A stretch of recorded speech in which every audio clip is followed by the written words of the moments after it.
Now, over in the Middle East, Israeli officials are considering transferring control of Gaza's Rafah border crossing to the European Union and Palestinians.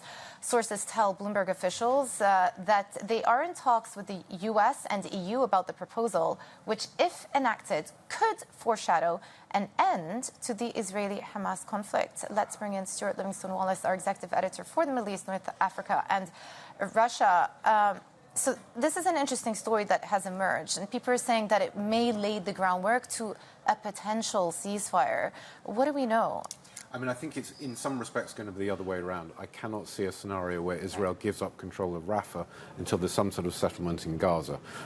It's also true to say that Netanyahu was in the area not that long ago and said very explicitly that this is not going to happen. However, things have evolved. There is precedent for this.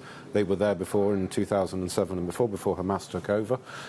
So it is possible, but can you see a scenario where Israel cedes control of a critical border point like that? Does it fundamentally trust anyone to protect Israel by controlling that border? And that's going to be very hard to see. The landscape has completely changed. Yeah, I mean, from Netanyahu's perspective, I think he's been adamant in the past that he does not want the border crossing to fall under control of Hamas once again.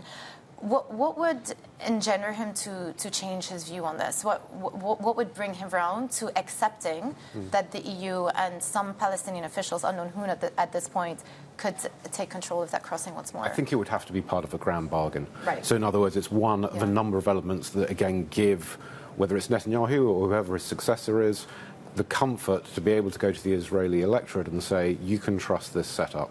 Now, you can imagine just how many conditions are going to have to be in place, how many checks and balances, particularly around the issue of who is actually in charge within Gaza proper.